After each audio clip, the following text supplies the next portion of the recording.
Alam terasa seperti yang berguncang. Bahkan rumah panggung yang disinggahi Dudung itu ikut bergetar pula.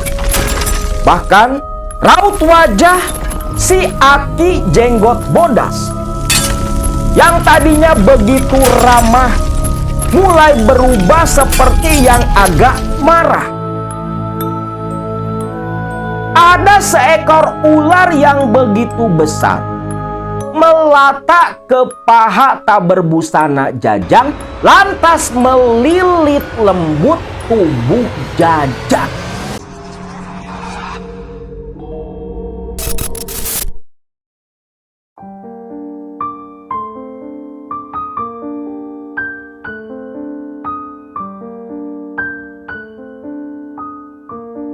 Assalamualaikum warahmatullahi wabarakatuh. Salam sejahtera buat semua Baraya KMS dimanapun kalian berada. Video kali ini akan menceritakan pengalaman salah satu kawan Akang yang dulu di awal tahun 2000-an beliau ini pernah melakukan satu hal yang menjadi salah satu penyesalan terbesar dalam hidupnya.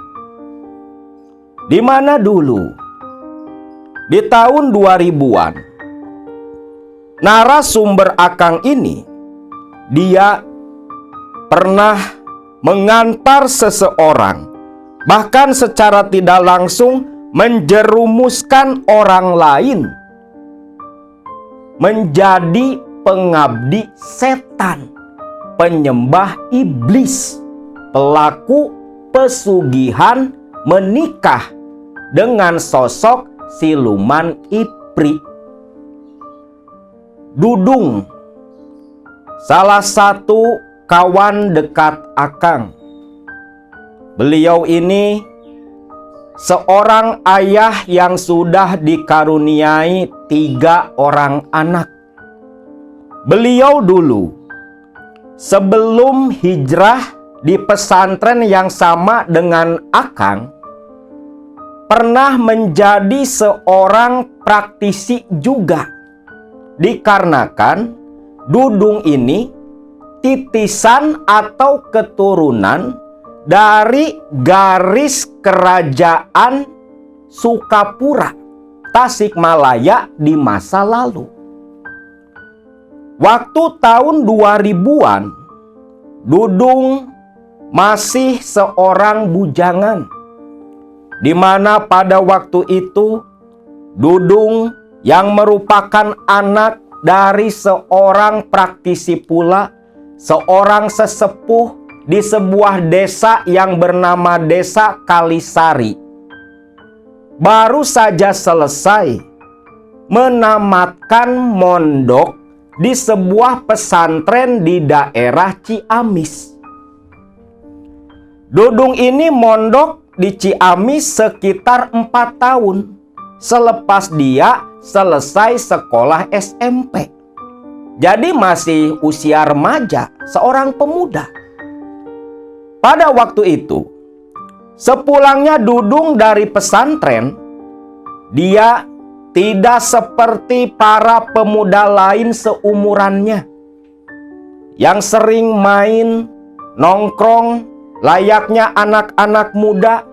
Tetapi Dudung ini yang memang seorang introvert dan juga dia lebih suka menghabiskan waktu untuk membantu Abah Yayat bapaknya. Abah Yayat ini seorang petani yang menggarap beberapa petak sawah di Desa Kalisari. Selain bertani, Abah Yayat pun mempunyai beberapa hewan ternak seperti kambing dan domba. Desa Kalisari sendiri bukan kampung halaman Dudung dan keluarga, tetapi Dudung dan keluarganya dulu awalnya tinggal di daerah Kawali. Namun saat Dudung masih berusia belia, Abah Yayat dan istrinya membawa Dudung pindah merantau ke desa Kalisari yang menjadi tempat tinggal Dudung hingga saat ini. Desa Kalisari sendiri itu terletak tepat di bawah sebuah gunung. Di lereng gunung yang cukup tinggi di kota tempat tinggal Kang Dudung.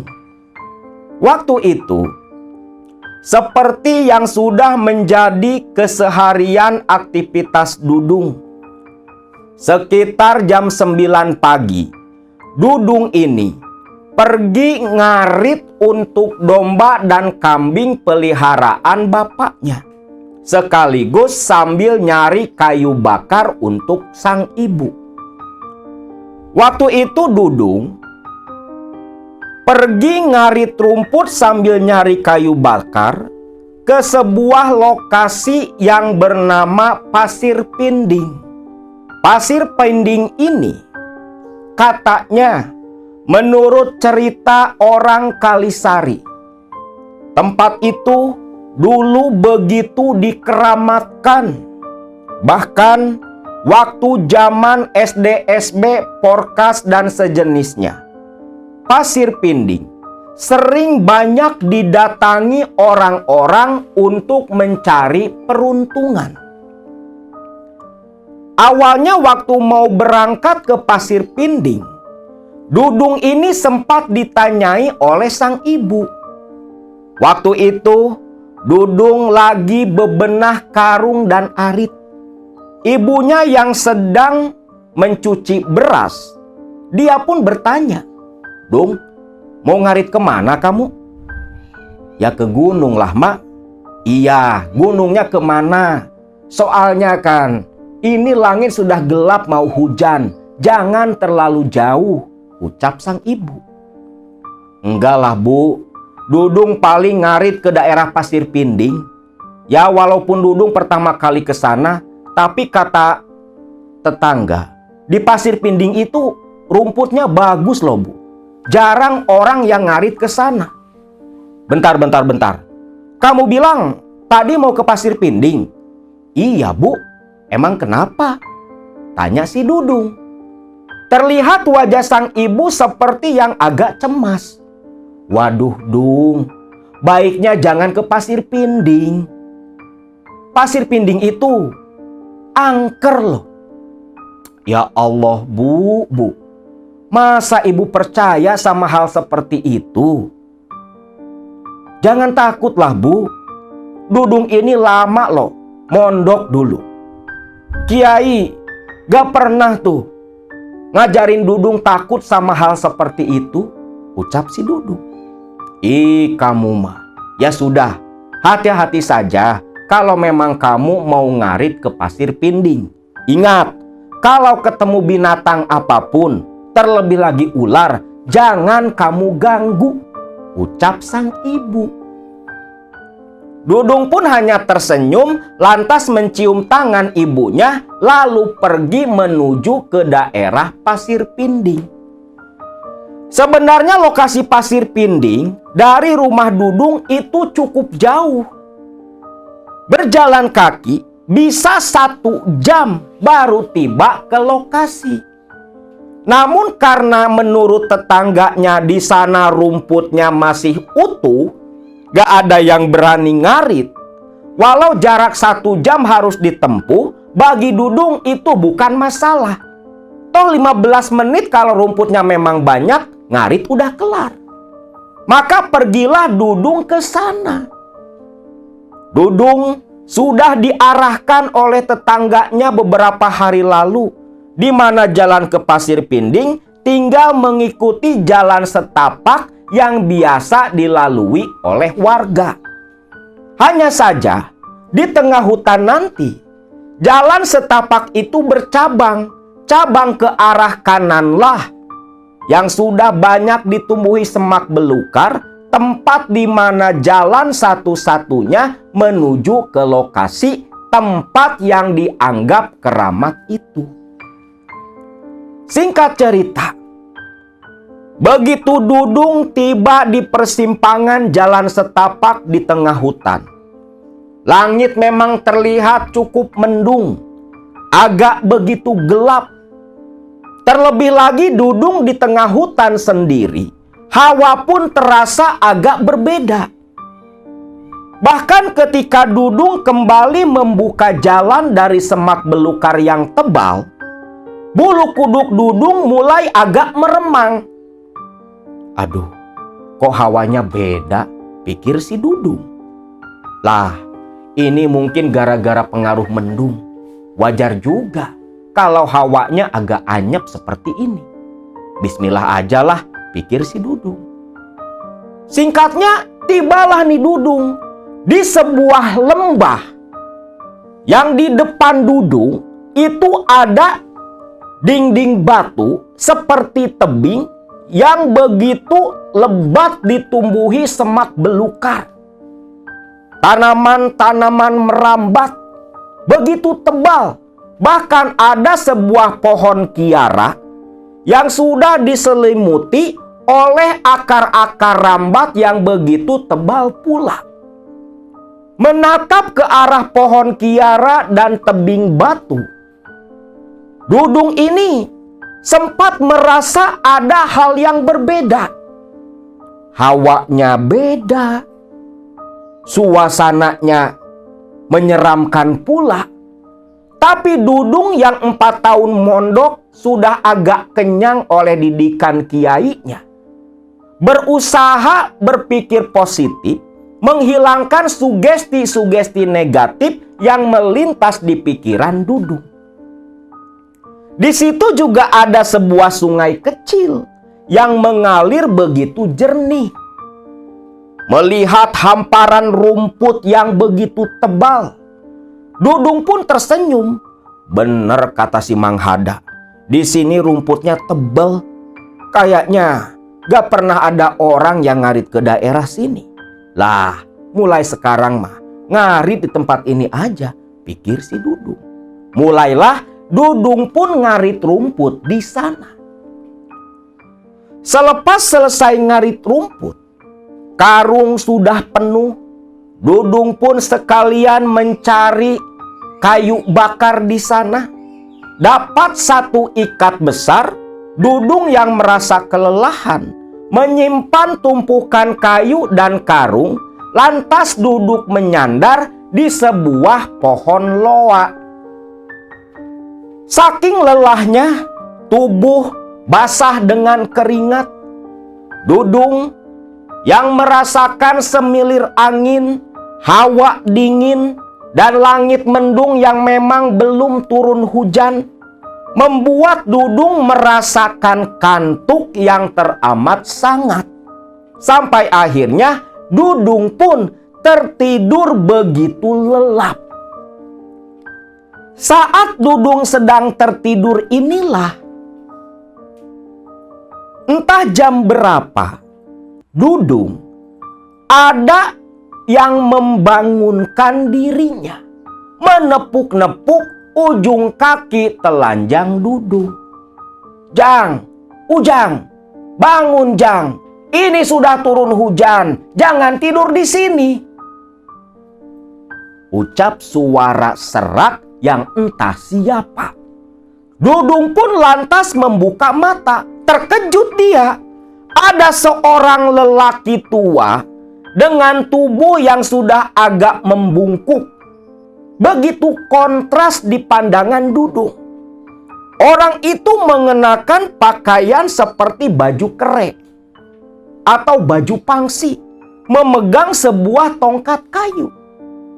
Wajahnya penuh keriput kehitaman, kepalanya botak dengan janggut panjang sampai melewati dada, berwarna putih uban semua. Loh, Aki siapa? Ujang, jangan tidur di sini. Lihat, sudah turun hujan. Ikut dulu dengan Aki. Sebaiknya berteduh saja di rumah Aki, ucap lelaki tua itu. Di sini Dudung seperti orang linglung. Dia tahu Pasir Pinding itu hutan. Tapi entah kenapa pada waktu itu Dudung gak ngeh sama sekali. Akalnya seperti yang sengaja ditutup oleh sosok lelaki bungkuk di hadapannya. Dudung pun hanya menurut saja mengikuti si aki-aki bongkok yang katanya ngajak Dudung berteduh di rumahnya. Waktu itu memang hujan sudah mulai turun. Awalnya sih cuma gerimis. Namun setelah beberapa langkah, Dudung mengikuti si lelaki tua itu. Sambaran guntur terdengar begitu kencang, menggelegar. Hujan pun turun begitu lebat. Lah di sini, Dudung yang jalan ngikutin tuh aki-aki bongkok ampe kerepotan. Tuh aki-aki jalannya kayak orang lagi lari. Dudung ampe terbirit-birit ngabret ngikutin tuh aki-aki. Setelah cukup lama berjalan, berlari mengikuti si lelaki tua, terlihatlah sebuah rumah panggung, rumah kayu yang cukup sederhana. Ujang, itu rumah Aki. Ayo, ikut dengan Aki. Hujan makin lebat. Dudung pun hanya mengangguk saja. Lantas berjalan menaiki tangga kayu, lalu duduk di teras kayu rumah panggung si aki-aki. Sok Jang, duduk saja dulu di sini. Aki mau masuk dulu ke dalam. Dudung hanya mengangguk. Dia duduk diam menyandar di dinding kayu. Si lelaki tua masuk ke dalam rumahnya. Terdengar pula oleh Dudung, si aki-aki itu seperti yang berbicara dengan lawan bicara suara perempuan. Dudung berpikir itu mungkin anaknya, karena suaranya seperti yang masih muda. Namun Dudung tak terlalu peduli lah. Di mana tak lama kemudian, lelaki tua itu datang kembali, lantas duduk di seberang Dudung. Di tengah guyuran hujan yang begitu lebat, dan tak lama, ada seorang perempuan muda seumuran Dudung datang membawa nampan, sambil menundukkan kepala, menyuguhkan minuman dan ubi-ubi rebus. Dudung sempat terpana melihat sosok si perempuan ini. Kulitnya begitu putih. Tak mungkinlah rasanya orang seputih itu tinggal di pedesaan. Cantiknya pun luar biasa. Bahkan aroma harum tercium begitu jelas dari tubuh si perempuan itu. Ketika Dudung memperhatikan si perempuan, si lelaki tua ini tersenyum ke arah Dudung, membuat Dudung tersipu malu menundukkan kepala, sedangkan si perempuan hanya membalas tersenyum lantas masuk ke dalam rumah. Ujang, yang barusan itu cucu Aki. Ibu bapaknya merantau ke kota sudah lama, hanya tinggal menemani Aki di tempat ini, ucap lelaki itu. Dudung pun hanya mengangguk saja. Lah di sini Dudung lantas menerima minuman hangat yang disuguhkan tadi. Dia minum begitu nikmat. Padahal hanya air teh, tapi rasanya begitu berbeda. Begitu enak ketika masuk ke mulut Dudung. Sok Jang, sambil dimakan. Dudung pun makan. Waktu itu katanya disuguhi ubi jalar sama ubi kayu. Nah di sini sambil menunggu hujan reda, si aki-aki ini pun bercerita, memperkenalkan dirinya dengan nama Kiai Janggot Bodas atau Kiai Jenggot Putih. Ya wajar disebut Kiai Jenggot Putih, wong kepalanya botak plontos. Gak ada rambut secuil pun, hanya janggut putihnya yang panjang melewati dada. Oh gitu Aki. Aki teh memang hanya tinggal berdua sama cucu Aki di sini? Iya Jang. Aki mah di sini cuma berdua sama cucu Aki. Sebenarnya masih ada 15 cucu Aki. Cuman saat ini mereka tak ada di tempat ini. Pikiran Dudung lagi ngerantau atau tinggal di daerah lain. Gak banyak tanya si Dudung. Ujang, begini Jang. Tempat ini sebenarnya bukan tempat biasa Jang. Loh, maksud Aki apa Ki? Si Aki itu si Kiai jenggot putih nih. Dia hanya tersenyum simpul melihat Dudung yang kebingungan. Cukup lama si Kiai jenggot bodas hanya terdiam. Lantas melanjutkan berbicara. Maksud Aki Ujang, sebenarnya tempat ini tak ada di alam Ujang. Alam ini alam berbeda dengan tempat yang Ujang tinggali. Nah, di sini kesadaran Dudung muncul. Kaget dia dong. Kalau alamnya beda, berarti yang di hadapan Dudung bukan manusia. Untung mentalnya Dudung kuat. Dasar agamanya kuat pula. Walau takut tapi tidak terlalu panik. Sambil dalam hati Dudung ini baca-baca doa yang dulu pernah diajarkan di pesantren. Melihat Dudung yang ketakutan, Kiai jenggot bodas seperti yang paham. Jangan takut Ujang. Kalau Aki berniat jahat, tak mungkin Ujang Aki bawa ke tempat ini. Begini Jang. Waktu pertama kali Ujang masuk ke daerah Pasir Pinding, Aki sudah perhatikan sedari tadi. Aki merasa datangnya Ujang ke Pasir Pinding itu ada jodoh dengan Aki. Begini Jang, kalau Ujang ingin hidup tentram, sejahtera, banyak harta,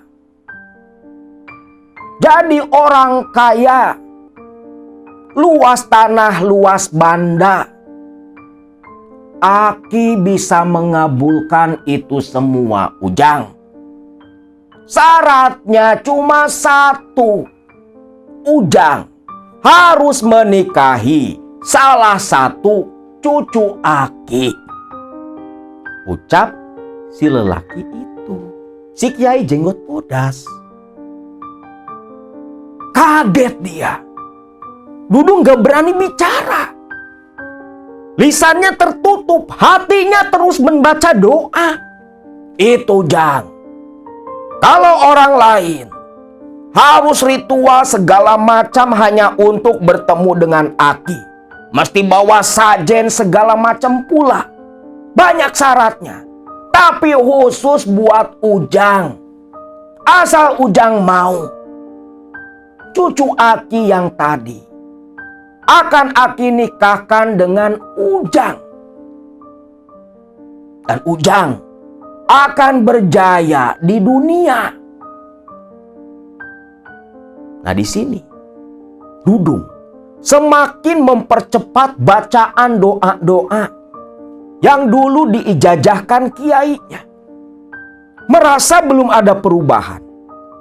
Dudung pun teringat doa yang kata kiainya di pesantren dulu, itu doa dari Nabi Khidir alaihissalam. Bismillahirrahmanirrahim, la yasrifu illallah. Itu terus diulang-ulang oleh Dudung. Nah, barulah di sini ketika membaca doa tadi, alam terasa seperti yang berguncang. Bahkan rumah panggung yang disinggahi Dudung itu ikut bergetar pula. Bahkan raut wajah si Aki Jenggot Bodas yang tadinya begitu ramah mulai berubah seperti yang agak marah. Bahkan lidah dari si Aki-Aki ini tiba-tiba terjulur dan ternyata lidahnya bercabang seperti lidah seekor ular. Bahkan telinganya mulai meruncing pula. Saat itulah Dudung tersadar makhluk yang dihadapannya memang sosok siluman. Yang seketika Dudung pun lantas tersadar sambil tak hentinya beristighfar.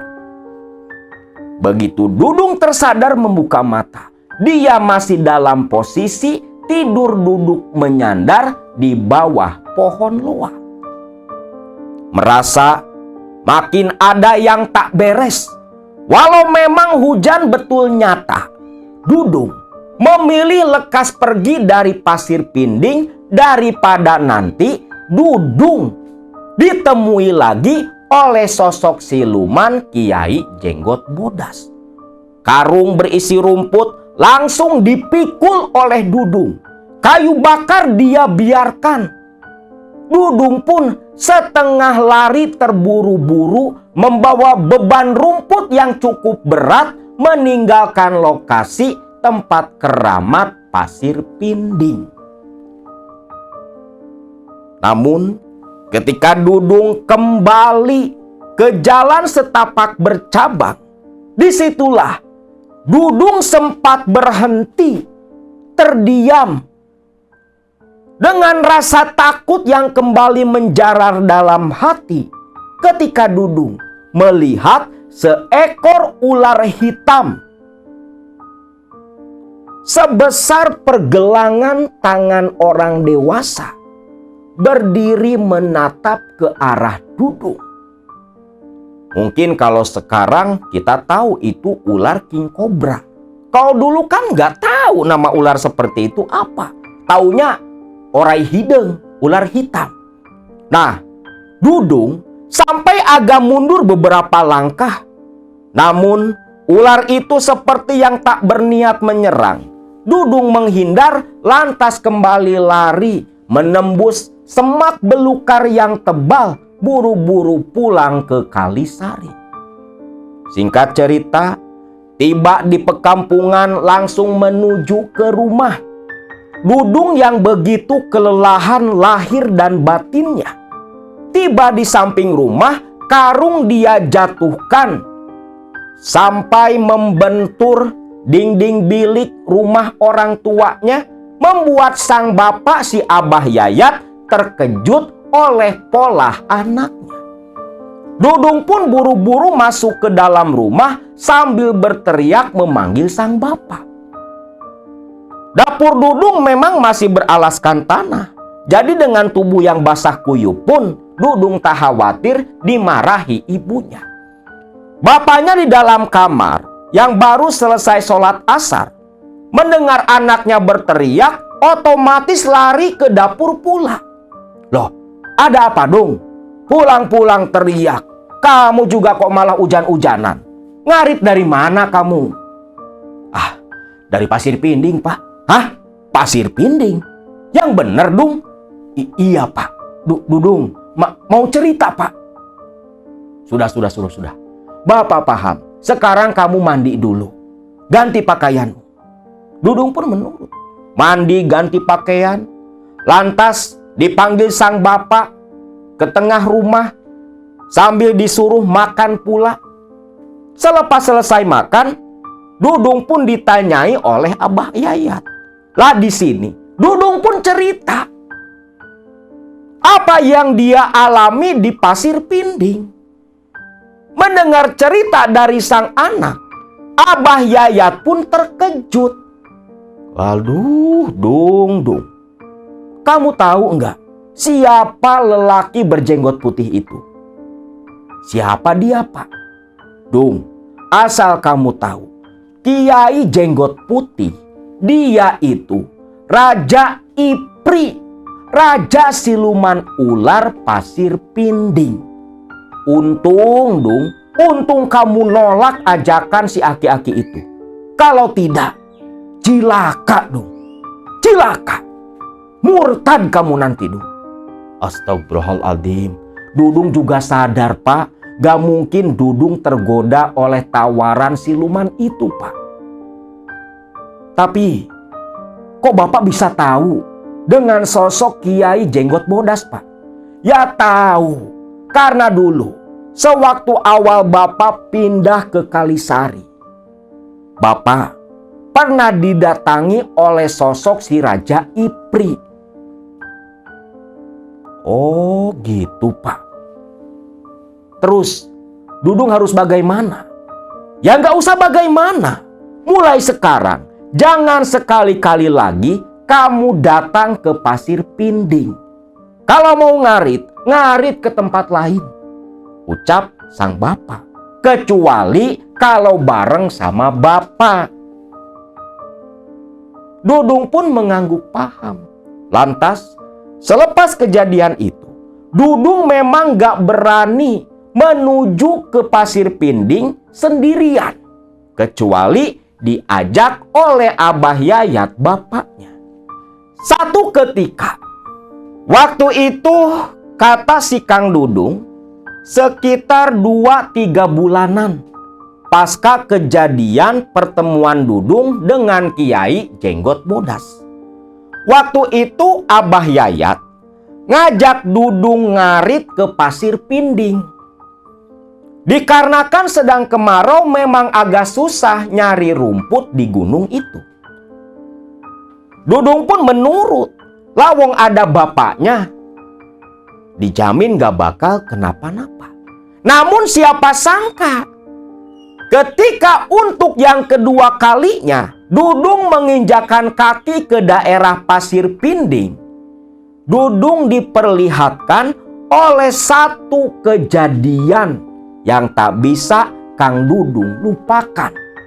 Di mana ketika Dudung dan sang bapak menuju ke pasir pinding, mereka berdua, pasangan bapak dan anak ini, terkejut melihat ada sosok yang sedang duduk bersila, duduk bertapa dengan kondisi tak berbusana di bawah pohon loa. Pak, itu ada orang tapa, Pak. Iya dong, sepertinya dia lagi mencoba menjalin pesugihan dengan sosok si Jenggot Bodas. Sudah, jangan kita ganggu. Kita ngarit ke daerah lain saja, agak ke ujung sana. Ajak Abah Yayat. Tak mau mengganggu orang yang lagi tapak telanjang itu. Dan yang lebih parahnya apa? Yang telanjang itu, yang lagi tapak tak berbusana itu, perempuan. Yang entah tahu lokasi pasir pinding dari mana. Dan entah siapa pula dukun yang bawa tuh perempuan bertapa di bawah pohon loa. Dudung dan bapaknya terlalu peduli lah. Bodoh amat, itu urusan orang lain. Ngarit, selesai ngarit, bapak dan anak ini pun buru-buru kembali pulang ke Kalisari. Namun di perjalanan, bapaknya Dudung mewanti-wanti. Ingat dong, kejadian tadi, jangan kau ceritakan ke siapapun. Takutnya malah jadi fitnah, ucap Abah Yayat. Dudung pun berjanji di depan Abah Yayat pada waktu itu. Singkat cerita, 1 tahun berlalu begitu cepat. Tak terasa pula sudah 3 tahun Dudung kembali tinggal di Kalisari bersama kedua orang tuanya. Waktu itu Dudung sedang dekat dengan seorang perempuan. Bahkan berniat akan melamar perempuan yang menjadi kekasihnya. Namun, menjelang pernikahan Dudung, ada satu kejadian yang masih Kang Dudung ingat hingga saat ini. Dudung ingat betul. Waktu itu, malam harinya Dudung dan sang bapak beserta anggota keluarga lain itu mendatangi rumah orang tua kekasihnya Kang Dudung dengan maksud untuk menentukan hari dan tanggal pernikahan. Nah, esok paginya, waktu itu hujan gerimis mengguyur langit desa Kalisari. Tentunya warga Kalisari enggan keluar di waktu hujan seperti itu. Namun, di rumah panggung Abah Yayat, di tengah Dudung, Ibu, dan Abah Yayat sedang duduk berkumpul selepas saudara-saudaranya pulang membantu menyiapkan untuk acara seserahan 2 minggu ke depan.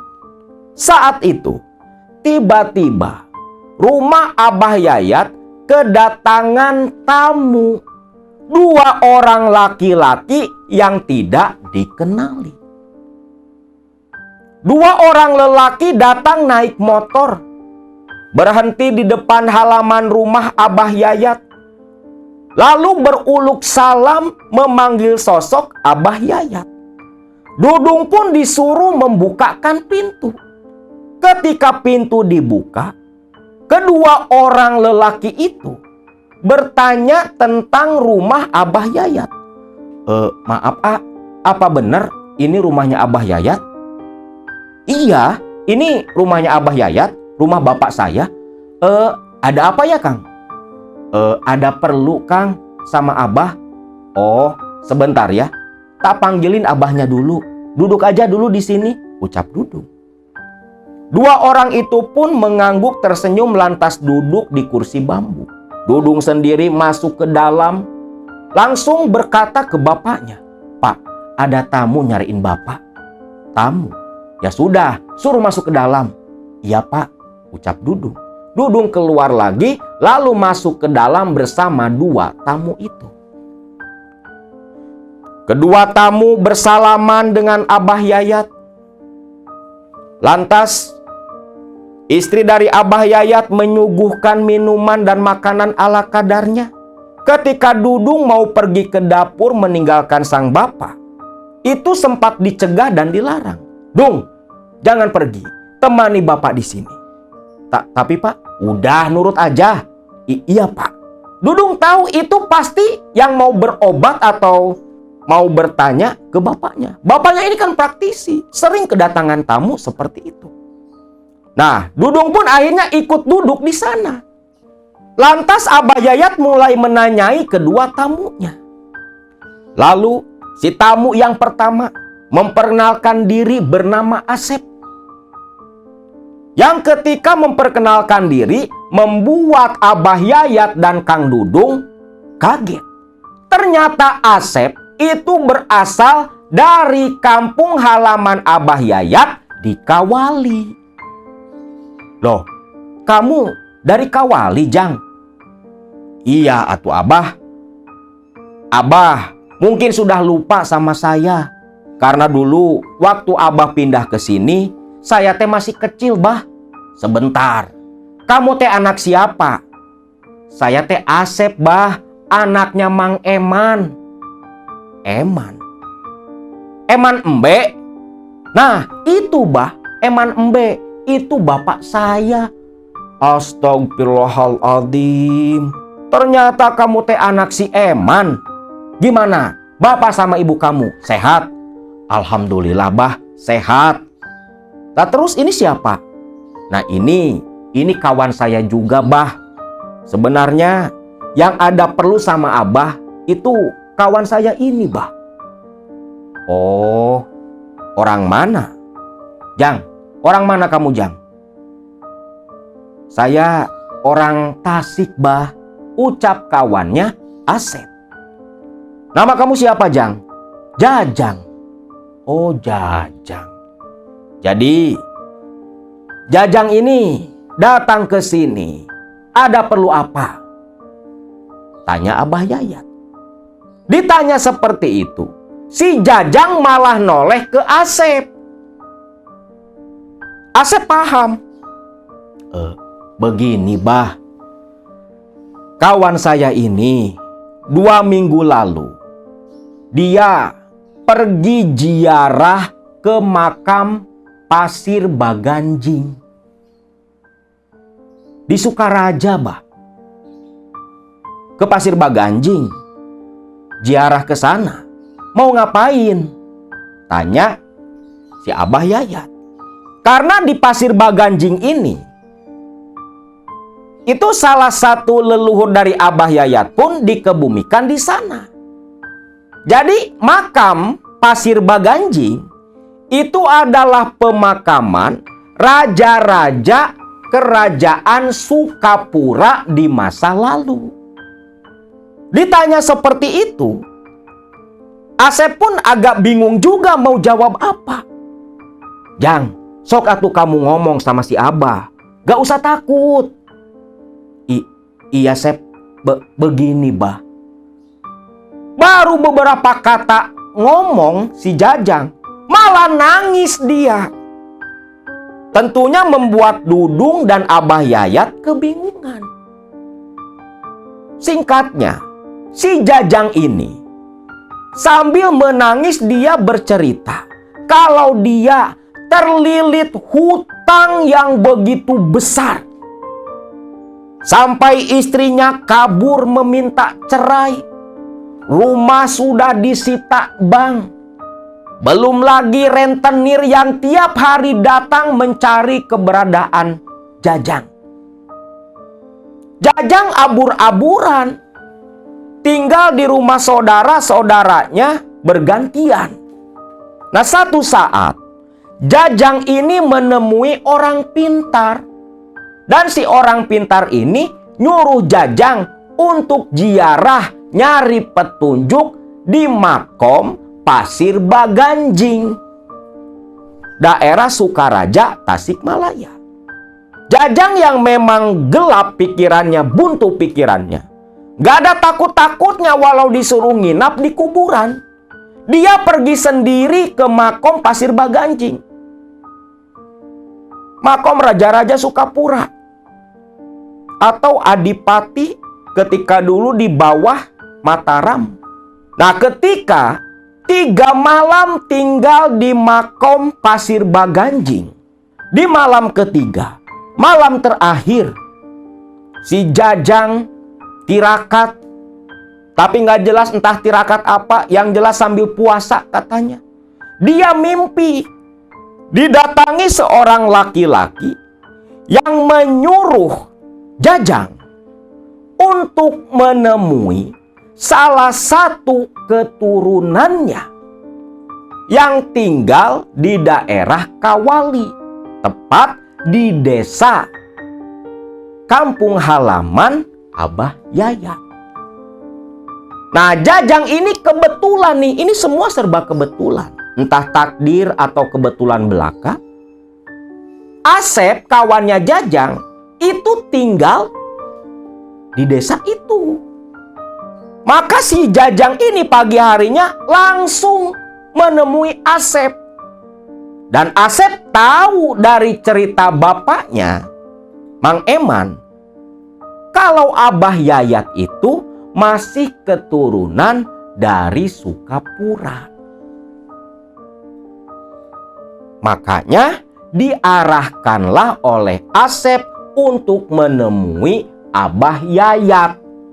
Dan Jajang minta Asep menemani dirinya ke desa Kalisari. Dapat alamatnya pun dari saudara Abah Yayat yang tinggal di Kawali. Mendengar itu semua, Abah Yayat hanya bisa diam. Ada orang datang kelilit utang. Kalau dia orang kaya raya sih wajar, bisa ngasih. Lah ini hidupnya pun sama-sama susah. Tolong bah, tolong saya bah. Saya sudah nggak sanggup lagi hidup seperti ini bah. Tolong bantu saya, bah. Saya mau pesugihan, bah. Lah, si Jajang ini malah ngomong kayak gitu. Tentunya Abah Yayat sama Dudung kaget dong. Asep menenangkan Jajang yang terus menangis. Lalu Asep berkata ke Abah Yayat, Abah pasti gak bakal mau bantu untuk masalah seperti itu. Tapi tolong, bah, kali ini saja, bah, tolong bantu kawan saya. Dia sudah 4 kali mau bunuh diri, bah. Tentunya akan berdosa kita semua kalau gak bantu si Jajang ini, bah. Mendengar itu, Dudung terkejut. Dalam hati dia ingin membantah. Bantu sih bantu, tapi bukan membantu dalam kejelekan dong. Abah Yayat pun terlihat begitu bingung. Dilema dia. Satu sisi dia tahu betul pesugihan itu gak ada kebaikan di dalamnya. Sesat. Murtad. Begini, Jang. Abah Yayat pun mulai berbicara. Menasehati si Jajang habis-habisan. Bahkan sampai menceritakan dampak pesugihan seperti apa. Dosanya seperti apa. Siksa yang dijanjikan Allah seperti apa bagi mereka yang menyekutukan Allah, yang murtad, yang menyembah iblis. Tapi Jajang yang sudah buntu, gelap hati dan pikirannya tak peduli. Malah dia sujud memohon ke Abah Yayat untuk dibantu nyari pesugihan. Dudung gak berani ikut campur. Dia hanya diam memperhatikan. Lalu di sini, Abah Yayat yang manusia biasa, yang tak luput dari kesalahan. Waktu itu Abah Yayat terenyuh, merasa iba. Sampai akhirnya Abah Yayat menyarankan si Jajang untuk ritual tapawuda di Pasir Pinding. Mendengar itu Dudung sempat terkejut. Ingin rasanya membantah, tapi dia telan kembali. Tapawuda? Apa itu tapawuda, bah? Tanya si Jajang. Tapawuda atau Topowudo itu tapa dengan kondisi tak berbusana. Nah, di sini Dudung pun baru tahu ternyata bertapa tanpa mengenakan busana disebutnya tapa wuda. Nah, perlu teman-teman ketahui pula, tapa wuda ini di masa lalu pernah juga dilakukan oleh Ratu Kalinyamat. Sampai bersumpah tak akan keramas kecuali dengan darah dari musuhnya. Yaitu kalau nggak salah Arya Penangsang pada waktu itu. Nah, mendengar penjelasan tentang tapawudo dan ritual apa yang harus dilakukan di Pasir Pinding, di sini Dudung ada sedikit rasa kecewa kepada bapaknya. Orang tersesat kok malah dijerumuskan. Tapi ya mau bagaimana lagi? Dia nggak berani membantah omongan sang bapak. Tapi ingat, Jang, Abah ingatkan lagi, melakukan ritual pesugihan itu tak ada manfaat yang baik. Kaya raya paling cuma berapa tahun saja. Ketika kamu mati, neraka jahanam sudah jadi jaminan untukmu. Dan kamu ketika mati tak akan langsung ke alam barzah seperti orang lain. Tapi kamu akan menjadi budak hidup tersiksa sampai kiamat di alam jin pesugihan. Saya nggak peduli, bah. Saya nggak peduli. Asalkan masalah saya bisa selesai, bah. Daripada saya mati sia-sia. Lebih baik mati jadi budak setan, bah. Astagfirullah. Ini si Jajang. Pikirannya betul-betul sudah begitu gelap. Nasihat udah nggak masuk. Sampai akhirnya ya Abah Yayat pun mengalah. dan menyuruh agar Jajang dan Asep tinggal di rumah karena ritual akan dilakukan nanti malam, sedangkan Abah Yayat akan mencari keperluan ritual untuk si Jajang. Singkat cerita, Asep dan Jajang pun disuruh istirahat di rumah Abah Yayat. Lantas Dudung dipanggil oleh Abah Yayat ke dapur. Di dapur, Dudung pun langsung mengeluarkan unek-uneknya. "Dung, Bapak tahu ini salah. Tapi kamu tadi dengar sendiri. Nasihat seperti apapun yang Bapak berikan gak masuk. Mau bagaimana lagi? Semoga saja Allah mau mengampuni apa yang Bapak lakukan ini," ucap Abah Yayat. Walaupun enggan dalam hati, tapi Kang Dudung hanya bisa menerima keputusan dari bapaknya. Singkat cerita, Abah Yayat mencari keperluan untuk sesaji ritual nanti malam. Salah satunya ada menyan putih, yang katanya menyan Arab. Gak tahu dari mana nih Abah Yayat dapat. Umbo rampe, sajen, telur ayam kampung, degan ijo, begitu komplit. Yang selepas terkumpul semua, sebelum berangkat sekitar jam 9 malam, Abah Yayat ini kembali menasehati si Jajang agar mengurungkan, membatalkan niatnya.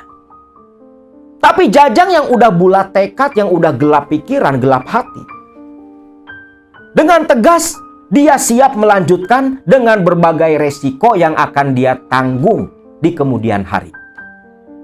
Maka tepat jam 9 malam, hari Rabu malam Kamis, Abah Yayat, Kang Dudung mengantar Jajang ke Pasir Pinding. Mereka bertiga berjalan bersama sambil membawa sesaji ke keramat Pasir Pinding. Tak ada kejadian aneh selama perjalanan, hanya beberapa kali saja langkah kaki mereka di jalanan setapak dihadang ular-ular hitam yang lewat berhenti begitu saja. Singkatnya tibalah nih di Pasir Pinding, tepat di bawah pohon loa yang beberapa tahun lalu Kang Dudung dan bapaknya menyaksikan ada perempuan tapak wuda tak berbusana sendirian di sana. Lalu di situ Abah Yayat pun mulai membakar menyan Arab, menyan bodas, menyan putih. Ketika asap kemenyan mengepul, Abah Yayat pun mulai membaca doa-doa dalam bahasa Sunda bercampur bahasa Jawa. Lantas selepas itu menyuruh Jajang menanggalkan semua pakaiannya, lantas duduk sila menghadap sesaji di sana. "Ujang, ingat, 3 hari 3 malam Ujang harus tapa wuda di tempat ini. Mumpung belum terlambat, belum melangkah terlalu jauh. Bapak tanya sekali lagi, Ujang siap?" Jajang hanya mengangguk dengan wajah penuh tekad. "Astagfirullah. Ya sudah, kalau begitu Bapak dan anak Bapak pamit. Nanti hari Sabtu pagi Bapak akan jemput Ujang kembali ke sini." Jajang pun mengangguk. Lantas selepas itu Abah Yayat dan Dudung kembali pulang ke Kalisari dan hanya bisa berdoa dalam hati agar Jajang selamat. Bahkan Kang Dudung berdoa agar si Jajang gagal, agar dosa yang nanti Allah timpakan ke dia dan bapaknya tidak terlalu besar. Dudung tahu itu dosa besar. Tapi pikiran Dudung yang masih remaja, walau dia mondok 4 tahun, itu kan masih labil. sisi lain Dudung melarang, tapi sisi lain ada yang membenarkan. Yaitulah manusia. Baik dan benar selalu bertarung di dalam hati dan pikiran. Kang Dudung juga manusia biasa. Walaupun santri. Jangankan santri kan. Kalian semua tahu. Kiai pun banyak yang nyeleweng. Nah, pulanglah nih bapak dan anak ke Kalisari. Waktu pun berlalu. Hanya sesekali di siang hari, Abah Yayat ini datang menengok kondisi si Jajang. Ya takutnya kan dipatok ular, dimakan binatang buas. Karena katanya di Pasir Pinding dan di gunung ini masih ada macan kumbang. Tapi melihat Jajang yang tubuhnya masih utuh dan terlihat baik-baik saja, Abah Yayat pun tak terlalu khawatir. Nah, sampai akhirnya di hari Sabtu pagi, Abah Yayat dan Dudung menjemput si Jajang. Ketika tiba di Pasir Pinding di bawah pohon loa, Jajang masih dalam kondisi duduk bersila sambil memejamkan mata. Lantas Abah Yayat langsung membakar menyan putih, membaca doa-doa. Selepas itu menepuk beberapa kali pundaknya Jajang. Jajang langsung membuka mata, terkejut melihat Abah Yayat. Namun ketika disuruh perlahan berdiri, Jajang kembali jatuh terduduk lemas. Abah Yayat paham, menyuruh Dudung membawa air dari selokan kecil. Yang langsung air itu didoakan oleh Abah Yayat, diminumkan ke si Jajang ini. Selepas meminum air doa dari Abah Yayat, Jajang pun perlahan mulai bisa kembali pulih, lantas disuruh mengenakan pakaian, lalu dibawa pulang. Singkat cerita, selepas tiba di rumah Abah Yayat, Jajang ditanyai oleh Asep, Dudung, dan Abah Yayat tentang pengalaman Jajang selama 3 hari 3 malam ritual tapa wudhu di bawah pohon loa di Pasir Pinding. Jajang pun cerita apa yang dia alami selama 3 malam berturut-turut di sana. Menurut cerita Kang Jajang, waktu malam pertama selepas ditinggal pergi Abah Yayat dan Kang Dudung, awalnya tak ada yang aneh. Waktu itu yang terdengar hanya suara-suara binatang malam. Angin yang riuh, awalnya lembut namun perlahan semakin kencang menerpa tubuh tak berbusana Jajang, membuat tubuh Jajang menggigil kedinginan. Namun anehnya, hawa dingin yang terasa oleh Jajang perlahan namun pasti berganti menjadi hawa panas. Sampai semalaman sampai pagi itu, Jajang tubuhnya berubah-ubah suhunya. Pertama dingin, ganti panas, dan terus berulang-ulang sampai pagi tiba. Dan selain itu, menjelang dini hari, Jajang sempat mendengar suara tawa riuh puluhan perempuan yang terdengar begitu nyata. Namun selepas terdengar suara kokok ayam jantan di pekampungan dan suara ayam hutan di hutan, suara riuh puluhan perempuan itu kembali menghilang, suasana kembali tenang.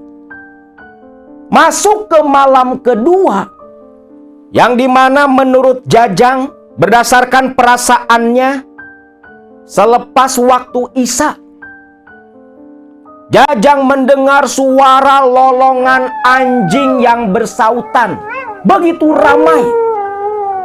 Lalu selepas suara lolongan anjing yang tak berhenti sama sekali malam itu, suara riuh perempuan kembali terdengar di telinga Jajang.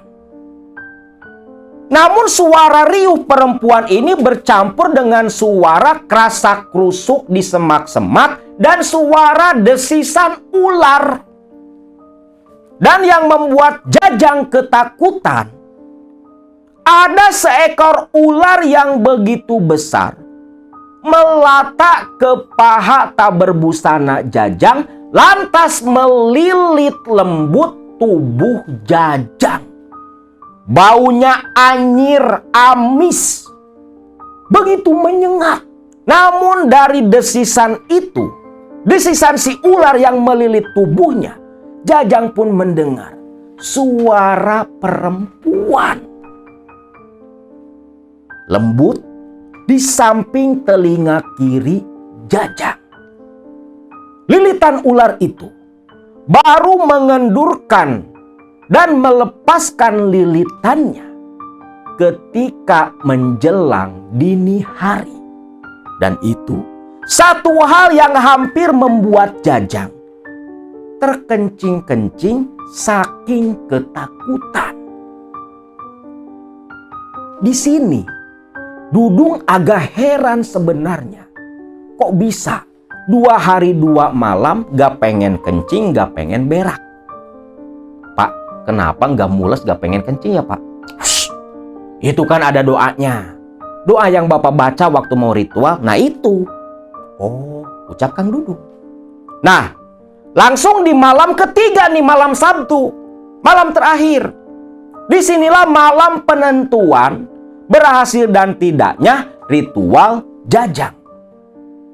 Jajang berterus terang ketika malam datang, hampir dia putus asa. Hampir dia membatalkan tapawuda yang dia jalani.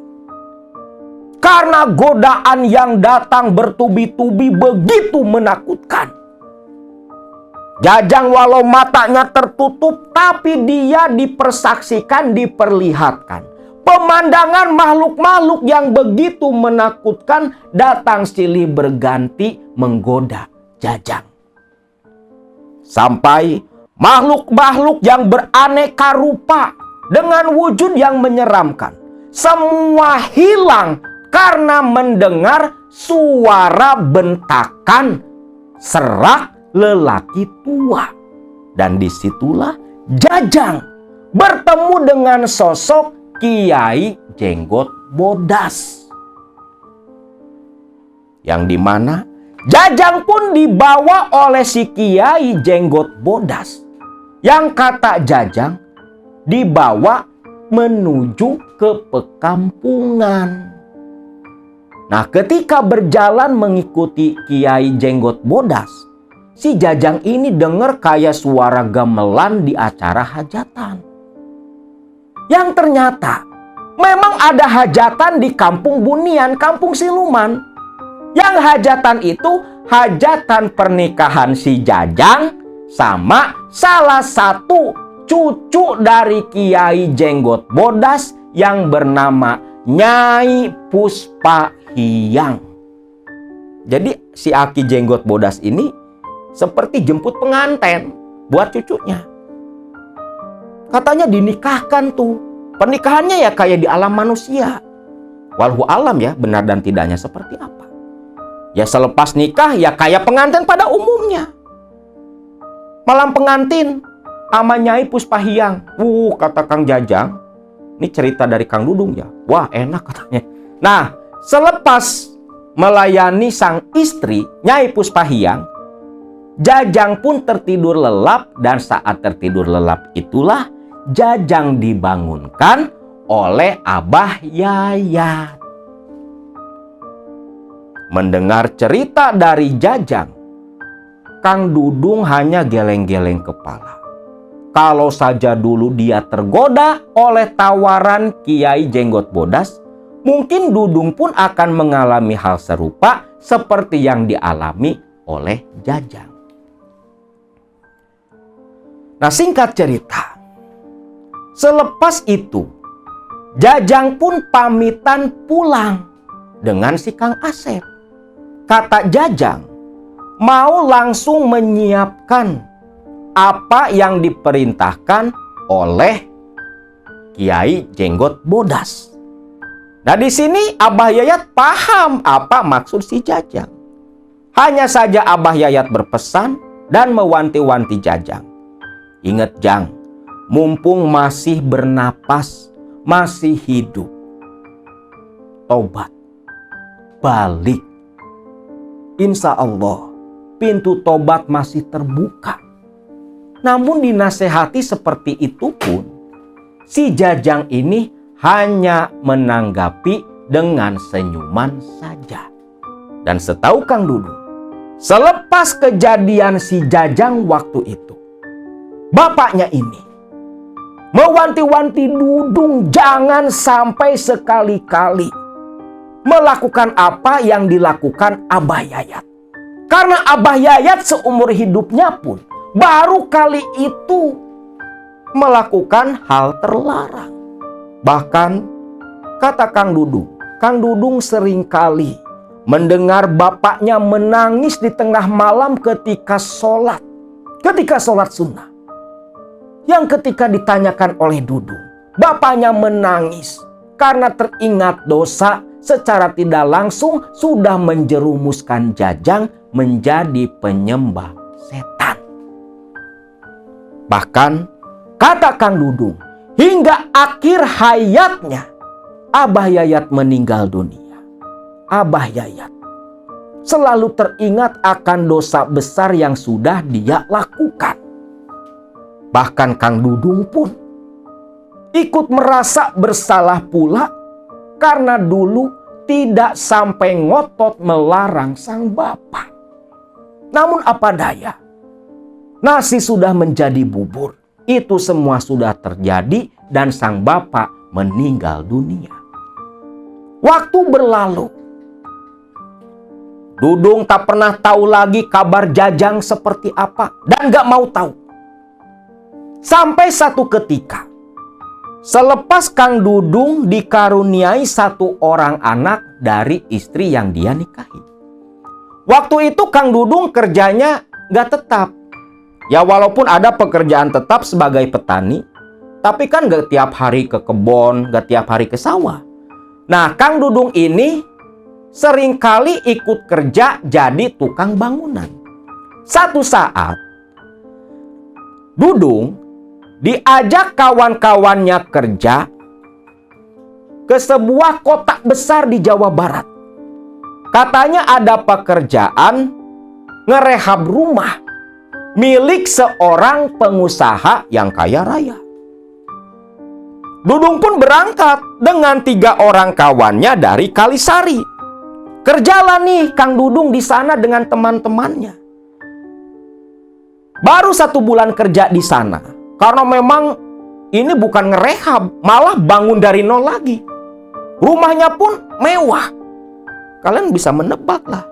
Selang 1 bulan kerja di sana, nih yang punya proyek, yang punya rumah, itu datang kan ngontrol ke sana.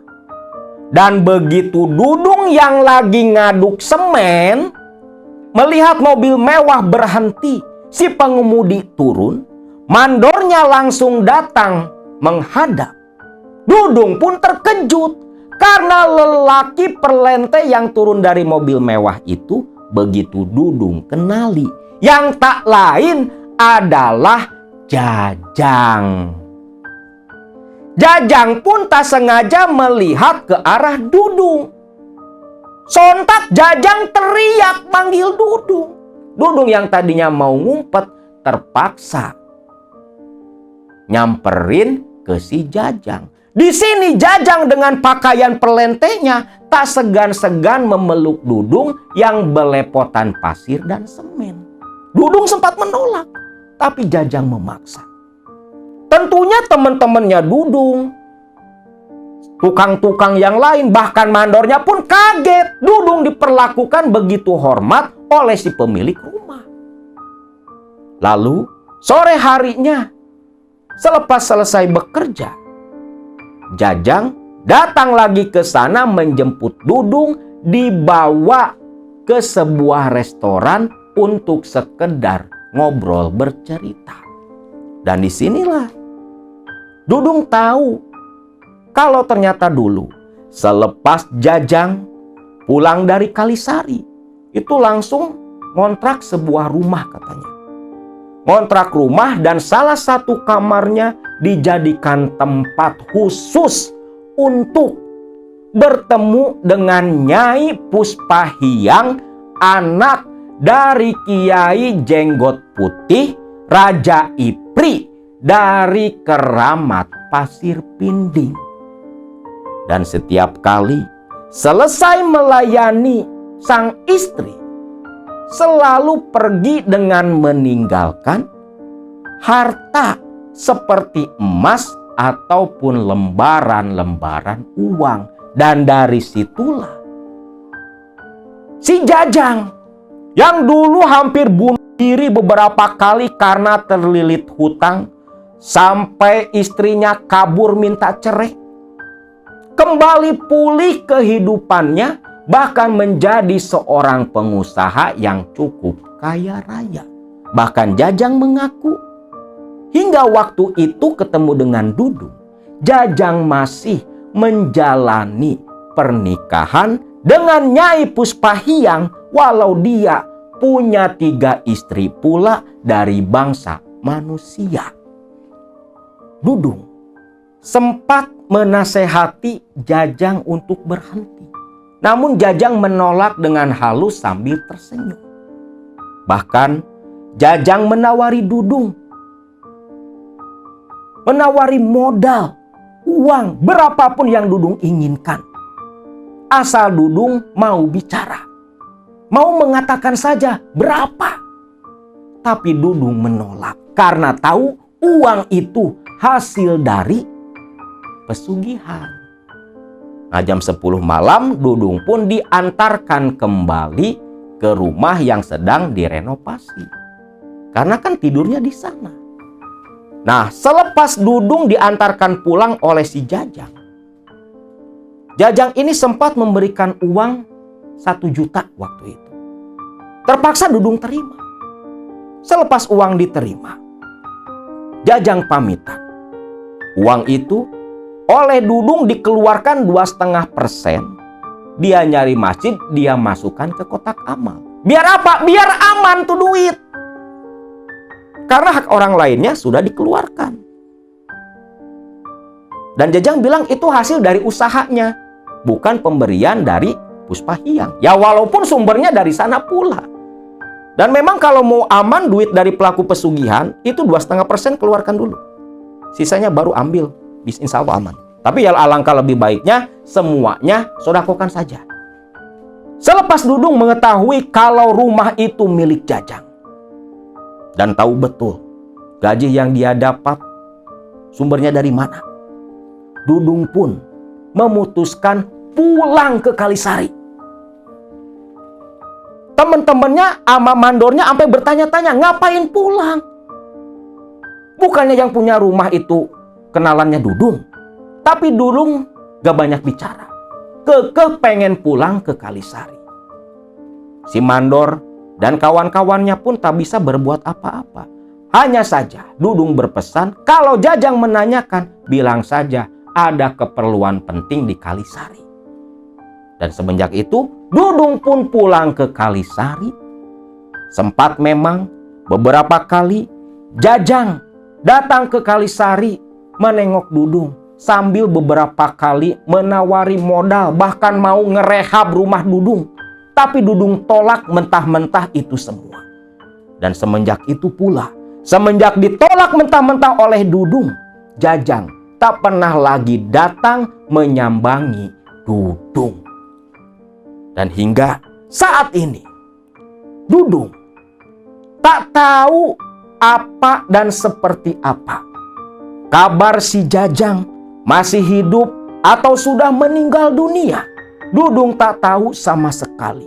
Hanya saja yang jadi bahan pemikiran Kang Dudung, almarhum bapaknya. Sampai waktu Kang Dudung silaturahmi, lantas curhat dan mengisahkan, membagikan cerita ini, dia bertanya, Kang, kira-kira ada nggak ya amalan atau apa yang sekiranya bisa menebus almarhum bapak saya. Karena saya takut, Kang. Takut bapak.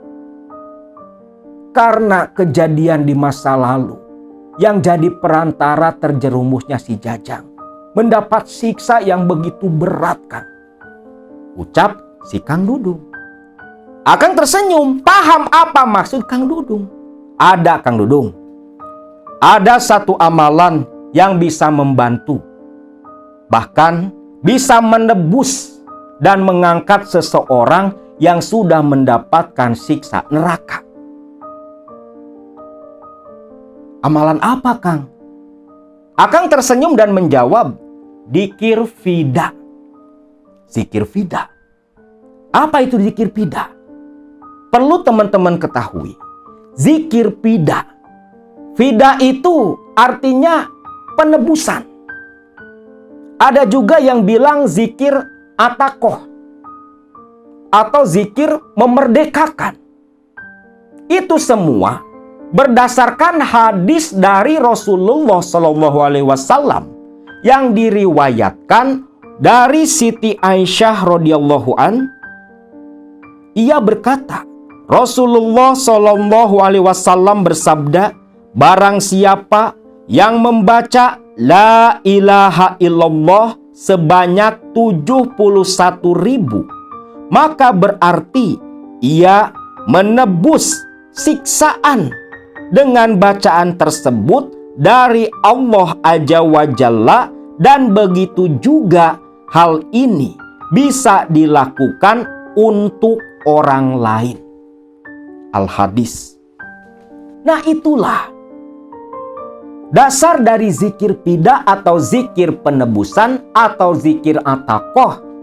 Zikir memerdekakan seseorang yang sudah meninggal dunia dari murkanya Allah Subhanahu wa Ta'ala. Dengan melakukan zikir kalimat la ilaha illallah sebanyak 71.000 kali. Ada pula yang berkata cukup 70.000 kali. Biasanya itu dilakukan selama 7 malam pertama kematian. Ada juga yang sampai 40 malam. Dan boleh pula kapanpun apabila kita baru tahu ada hal seperti itu. Dan insya Allah itu bersanad. Hadisnya pun sahih. Bahkan hadis itu pernah dinukil pula dalam kitab Khonjinatul Asror, karya dari Sayyid Muhammad Haqi An-Nazili, yang menjelaskan pula kalau memang hadis itu bisa memerdekakan dan menebus seseorang yang sudah meninggal dunia dari siksa neraka, dari murkanya Allah Subhanahu wa Ta'ala. Zikir fida sendiri ada 2. Yang pertama, zikir fida sugro, dan yang kedua zikir fida kubro. Kalau zikir fida sugro kecil, itu mengamalkan zikir la ilaha illallah 70.000 atau 71.000. Kalau zikir fida kubro, itu yang dibacanya surat Al-Ikhlas sebanyak 100.000 kali dan dihadiahkan, ditujukan untuk almarhum yang mau ditebus dari siksa dan murkanya Allah Subhanahu wa Ta'ala. Wallahu a'lam bishawab. Itulah kisah cerita dari Kang Dudung tentang pengalaman semasa hidupnya.